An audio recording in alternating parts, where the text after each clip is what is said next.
नवरात्रि शुरू हो चुकी है। पीएम मोदी पिछले काफी सालों से नवरात्रि में पूरे 9 दिनों तक उपवास रखते हैं। इस दौरान वो कठोर नियमों का पालन भी करते हैं। आइए आपको बताते हैं इस बारे में विस्तार से। अभी कुछ महीनों पहले अमेरिकी पॉडकास्टर से खास बातचीत करते हुए पीएम मोदी ने नवरात्रि का जिक्र किया था। उन्होंने उस दौरान उपवास के अपने अनुभव के साथ साथ इसकी प्रक्रिया और फायदे के बारे में विस्तार से जानकारी दी थी। साथ ही उन्होंने नवरात्रि के दौरान रखने वाले एक फल वाले नियम के बारे में भी बताया। चलिए हम आपको बताते हैं उस पॉडकास्ट के दौरान पीएम मोदी ने क्या कुछ कहा था। उन्होंने कहा था कि मैं उपवास रखने से पहले 5-7 दिन पूरे शरीर को योग और आयुर्वेद के जरिए आंतरिक रूप से साफ करता हूँ। उपवास शुरू करने से पहले मैं बहुत पानी पीता हूँ, इससे शरीर डिटॉक्स हो जाता है।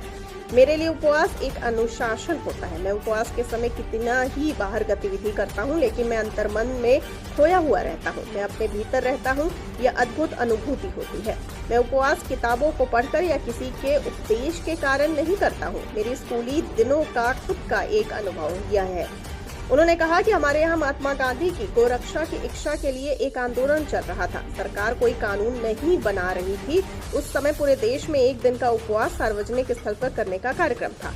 मैं उस समय छोटा था, प्राइमरी स्कूल में था। मेरे जीवन का वो पहला अनुभव था कि इतनी छोटी आयु में न मुझे भूख लग रही है, न एक कोई प्यास लग रही है। एक नई चेतना महसूस हो रही थी। मैंने समझा कि यह कोई विज्ञान है। फिर मैंने धीरे धीरे खुद को गढ़ने का प्रयास किया। उन्होंने बताया कि उपवास के दौरान मेरी एक्टिविटी कभी बंद नहीं होती। उपवास में भी मैं उतना या कभी कभी उससे ज्यादा काम करता हूँ। उपवास के दौरान अगर मुझे कभी विचारों को व्यक्त करना है तो मैं हैरान रह जाता हूँ कि यह विचार कहाँ से निकलते हैं। वर्षा ऋतु में पाचन शक्ति कमजोर हो जाती है। इस दौरान मैं 24 घंटे में एक बार ही खाना खाता हूँ। आपको आगे बताते चलें कि शारदीय नवरात्र शुरू हो चुका है। इस दिन मोदी सरकार ने जीएसटी रिफॉर्म के जरिए लोगों को तोहफा दिया है। पीएम मोदी ने कहा कि नवरात्र के दिन से जीएसटी बचत उत्सव की शुरुआत हो रही है।